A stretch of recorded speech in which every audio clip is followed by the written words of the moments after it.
You ever have one of those days where you're so stressed you feel like you might just explode? Well, for some people, that's not a metaphor. Meet Abu Bakr al-Baghdadi, the founder of ISIS.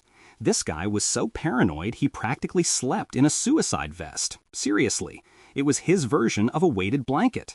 He only traveled at night, wore disguises, and had a social circle smaller than a hamster's birthday party. His favorite trick, dressing up as a shepherd to cross borders. But by 2019, his world was shrinking. His inner circle had more dead guys than a Shakespearean tragedy, and U.S. intelligence finally pinpointed his location.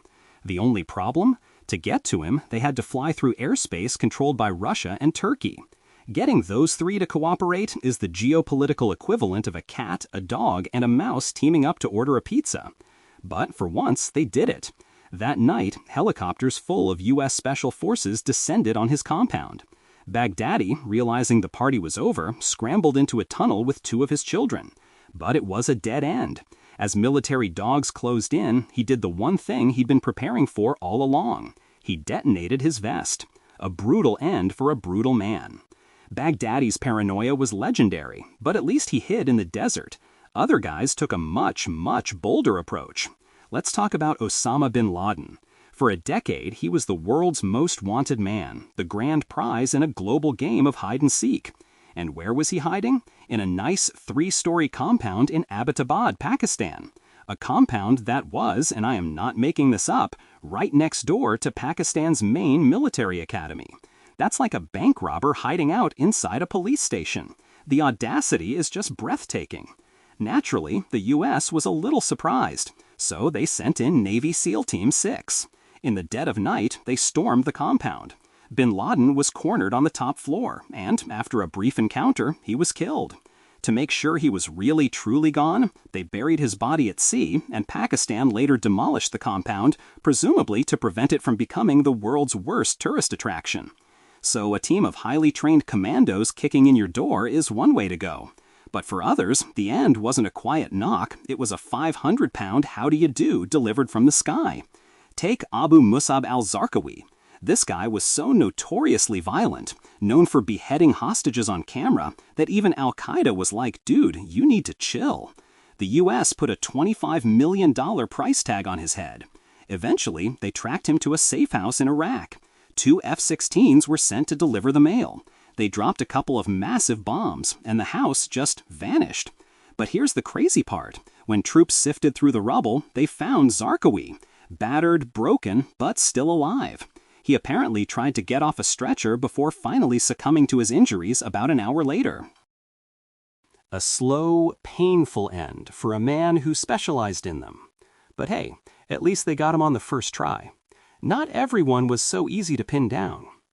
Anwar al-Awlaki was like the Wile E. Coyote of international terrorists. He was an American citizen who became a top Al-Qaeda propagandist, which made him the first U.S. citizen ever put on a CIA kill list, a super controversial move. They sent drones after him, they launched air raids, but the guy just kept surviving. He seemed to have cartoon-level luck. Until one morning in 2011. He and his convoy stopped for breakfast. And that's when a U.S. drone finally caught up with him. Turns out, even supervillains shouldn't skip the most important meal of the day. While the U.S. was playing whack-a-mole with al-Awlaki, they were playing a much longer, quieter game of chess with Al-Qaeda's new number one, Ayman al-Zawahiri. This guy was a ghost. For years, he'd pop up in videos, taunting everyone, then disappear. But then U.S. intelligence found him living in a fancy neighborhood in Kabul. For months, they just watched him, learning his routine. And they noticed something. The world's most wanted man had a habit. He liked to step out onto his balcony for some fresh air. It's like the universe's most deadly HOA violation. President Biden approved a strike, but it had to be perfect to avoid civilian casualties.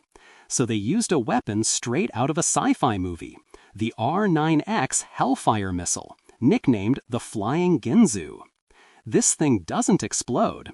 Instead, it deploys 6 massive blades just before impact, slicing its target to pieces without damaging the building. At sunrise, a drone fired 2 of them. Zawahiri was killed instantly on his balcony. No one else was harmed. Justice served Julienne style. A missile made of swords is pretty high tech, but sometimes the old classics work just as well. Ask Abbas al-Musawi, the leader of Hezbollah. In 1992, Israeli intelligence wanted to kidnap him, but the plan went sideways, so they switched to Plan B, assassination. As Musawi's 3-car convoy drove through southern Lebanon, 2 Israeli Apache helicopters were waiting. They fired Hellfire missiles, and the convoy was completely obliterated. Musawi, his wife, and his 5-year-old son were all killed. The problem?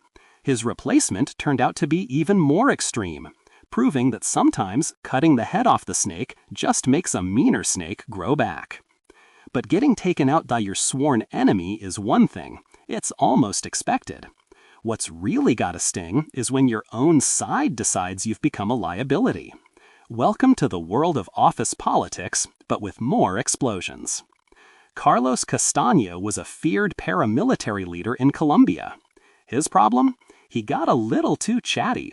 He went on TV and casually admitted that 70% of his organization's money came from cocaine.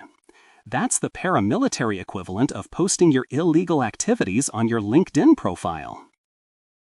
His allies, including his own brother, were not amused. One day, Castaño was just gone. His group claimed it was an accidental shootout. The truth? He'd been captured, tortured, and executed by his own men. They hid his body so well that for 2 years, nobody knew if he was dead or just chilling in Egypt. Finally, authorities found his remains in a shallow grave. Family disputes are tough. Getting whacked by your own brother is cold. But at least people knew who did it. For some guys, their final chapter is just a big fat question mark. Say hello to Abu Nidal. This guy was one of the world's most feared militants, but by 2002, he was hiding out in Baghdad under Saddam Hussein's protection. Then, one day, Iraqi officers showed up at his apartment. What happened next depends on who you ask. The official story is that he asked to change his clothes, went into his bedroom, and shot himself. But other reports say he had multiple gunshot wounds. Some believe Saddam ordered his execution. Another story says he was killed in a shootout after being caught spying for the U.S. His death is a multiple-choice question with no right answer. A death shrouded in mystery. It's a common theme. Velu Pillai Prabhakaran, the leader of the Tamil Tigers in Sri Lanka, also had an ending with more conflicting accounts than a family argument at Thanksgiving. After a 25-year war, his forces were cornered in a mangrove swamp. In the final battle, he was killed. The government said he died from shrapnel, but photos of his body showed a close-range head wound, leading many to believe he was captured and executed. Others claim he took his own life to avoid capture. To make it even darker, his 12-year-old son was photographed alive in custody and then found dead minutes later. A grim and disputed end to a long and bloody conflict. So you can be betrayed, blown up, or just plain unlucky. And then there are the guys who simply get caught slipping, like Abdul Malik Drakdel, an al-Qaeda commander in North Africa. For years, he evaded capture. But one day in 2020, French special forces, with a little help from U.S. intelligence, tracked him down. He and his men had stopped to set up a small camp by a riverbed. A firefight broke out, and Drakdel was killed. No mystery, no betrayal, just a guy who ran out of places to hide. So what's the lesson here? Being a global supervillain sounds cool in the movies, but in reality, it's a terrible career path. The hours are long, the stress will kill you, and the retirement plan usually involves a drone strike, a bomb, or your own brother deciding you talk too much. It's a high-stakes game where the only way to win is to not play at all. If you enjoyed this breakdown of the world's worst exit strategies, hit that subscribe button and let us know in the comments who we should cover next. Thanks for watching.